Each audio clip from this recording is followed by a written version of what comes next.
यही मुसलमान मुझे समझ नहीं आता है कि ये मुसलमान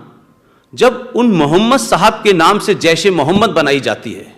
लश्कर तैयबा बनाया जाता है, जिस मोहम्मद साहब के नाम से इस दुनिया में टेरर फैलाने वाली तंजीमें बनाई जाती हैं, तो उसका रिएक्शन इस पे क्यों नहीं होता है? जैसे मोहम्मद के बनाने वालों को क्यों नहीं मारता है? लश्कर तैयबा के बनाने वालों को क्यों नहीं मारता है? तो सवाल यह है कि मोहम्मद की शान में गुस्ताखी अगर किसी कार्टूनिस्ट ने की तो आपने आग लगा दी, लेकिन पूरे पाकिस्तान में, पूरे हिंदुस्तान के अंदर जैसे मोहम्मद के स्लीपर सेल रह रहे हैं, लश्कर तैयबा के सेल रह रहे हैं, और सारी तंजीमें आप मोहम्मद साहब और कुरान के नाम पे बनाते हैं, लेकिन बुरा नहीं लगता इस देश के मुसलमानों को? भाई आपकी चुप्पी जो है वो इस बात को साबित करती है कि आप आतंकवाद के साथ साइलेंटली खड़े हुए हैं, आप उसको खत्म नहीं करना चाहते हैं, क्योंकि आप इस्लाम और कुरान के नाम पे इस मुल्क को डरा रहे हैं पिछले 70 साल से। और इस देश का हिंदू चाहे सत्ता में हो, व्यवस्था में हो, टेलीविजन पे हो, यूनिवर्सिटीज में हो, पत्रकारिता में हो, उसने पूरे सेकुलरिज्म के नैरेटिव ही बदल के रख दिया है। लेकिन मुझे लगता है कि जो बात सुशील भाई ने शुरू में कही कि पहले प्रधानमंत्री से लेके शायद कोई ये बीमारी है, हमारे देश में बहुत सारी बीमारियों का इलाज हुआ, लेकिन एक जहनी बीमारी का इलाज नहीं हो रहा है, और ये बीमारी बदस्तूर आज भी जारी है कि हमारे यहाँ कुर्सी पे आने के बाद लोगों को एक ख़ास किस्म की पहचान और सेकुलरिज्म का बुखार आता है, और उस सेकुलरिज्म को भी सच देखें तो वो सेकुलरिज्म सिर्फ मुसलमानों तक केंद्रित रहता है, और इस बाकी इस देश में कुछ भी हो जाए तो सेकुलरिज्म को कोई ख़तरा नहीं होता। तो ये एक समाज की कमी है, जो आज से 60-70 साल पहले हुआ वो आज भी हो रहा है। उसका स्टाइल अलग है, उसके तरीके अलग हैं, कुछ चीज़ें बदल गई हैं, लेकिन ये भी सच है कि इसी हिंदुस्तान में, जिसकी तरफ मेरा ख्याल है कि कैप्टन सिकंदर साहब जो इशारा आप कर रहे थे, कुछ थोड़ा बहुत कुरान शरीफ मैंने भी पढ़ा हुआ है, क्योंकि मेरी तालीम तरबियत एक ऐसी जगह हुई है जहां कुरान शरीफ कंपलसरी था। मुझे लगता है कि जो मोहम्मद साहब के दामाद के कातिल हैं, उनके नवासे के कातिल हैं, वही इस देश में आज आतंकवाद फैला रहे हैं। ये पूरी सोच, जो पूरा थॉट प्रोसेस है पूरी दुनिया में, आप उसे वहाबियत का नाम दे दीजिए, आप किसी और नाम को दे दीजिए, लेकिन इस देश में ज़्यादातर जगह हम देख रहे हैं। आप जम्मू कश्मीर की बात कर रहे हैं, जम्मू कश्मीर में 70 साल में उनको कोई शिया मुख्यमंत्री नहीं मिला। जम्मू कश्मीर की जो विधानसभा है उसमें कितने शिया जीत के आते हैं, ये कैप्टन साहब मुझे बता देंगे। और इस देश के टेलीविजनों के ऊपर जिस तरीके की बहस होती है इस्लाम को लेकर के, चाहे वो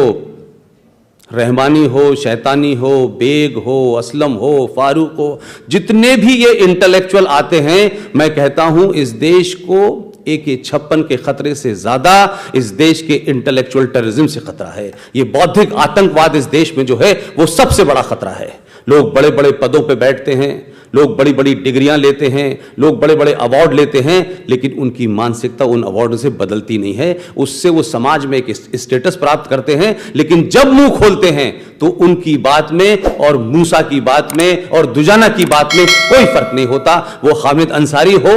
वो आमिर खान हो, वो नसरुद्दीन शाह हो, वो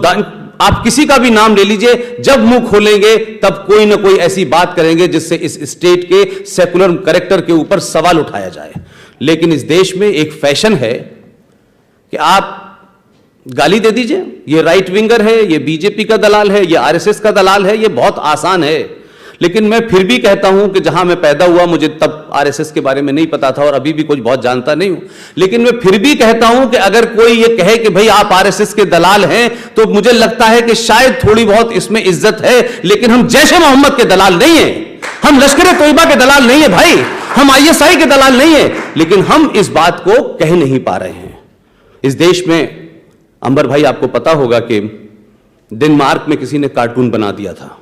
हम सब नहीं जानते कि मोहम्मद साहब की शक्ल कैसी है, हमें पता भी नहीं है, और उनकी हिदायतों में भी यह है कि ना उनकी कोई तस्वीर है, ना उनकी कोई मज़ार है, ना कोई कब्र है, ना उनके बारे में सिर्फ जो बातें हैं वो एक अनसीन है। लेकिन किसी ने डेनमार्क में एक कार्टून बना दिया। तो मैं लाहौर में था, लाहौर की सड़कों पे कोहराम मचा हुआ था। यहाँ दिल्ली पहुंचा एक हफ्ते बाद तो पता चला साहब यहाँ भी बहुत जगह दंगे हो गए। तो मैं उसके बाद किसी डिस्कशन में था, तो मैंने कहा कि भाई मुझे ये समझ आता है कि मुसलमान मोहम्मद साहब को लेके बहुत इमोशनल हैं और उनकी शान में कोई गुस्ताखी करेगा तो शायद इस तरीके का रिएक्शन देंगे। लेकिन मैं हिंदुस्तान के मुसलमानों से ये पूछता हूं, उसमें कैप्टन साहब जैसे मुसलमान नहीं हैं,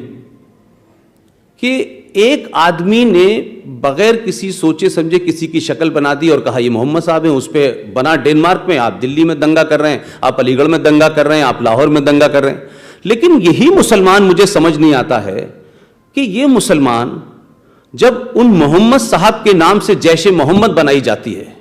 लश्कर तैयबा बनाया जाता है, जिस मोहम्मद साहब के नाम से इस दुनिया में टेरर फैलाने वाली तंजीमें बनाई जाती हैं, तो उसका रिएक्शन इस पे क्यों नहीं होता है? जैसे मोहम्मद के बनाने वालों को क्यों नहीं मारता है? लश्कर तैयबा के बनाने वालों को क्यों नहीं मारता है? तो सवाल यह है कि मोहम्मद की शान में गुस्ताखी अगर किसी कार्टूनिस्ट ने की तो आपने आग लगा दी, लेकिन पूरे पाकिस्तान में, पूरे हिंदुस्तान के अंदर जैसे मोहम्मद के स्लीपर सेल रह रहे हैं, लश्कर तैयबा के सेल रह रहे हैं, और सारी तंजीमें आप मोहम्मद साहब और कुरान के नाम पे बनाते हैं। लेकिन बुरा नहीं लगता इस देश के मुसलमानों को? भाई आपकी चुप्पी जो है वो इस बात को साबित करती है कि आप आतंकवाद के साथ साइलेंटली खड़े हुए हैं, आप उसको खत्म नहीं करना चाहते हैं, क्योंकि आप इस्लाम और कुरान के नाम पे इस मुल्क को डरा रहे हैं पिछले 70 साल से। और इस देश का हिंदू चाहे सत्ता में हो, व्यवस्था में हो, टेलीविजन पे हो, यूनिवर्सिटीज में हो, पत्रकारिता में हो, उसने पूरे सेकुलरिज्म के नैरेटिव ही बदल के रख दिया है।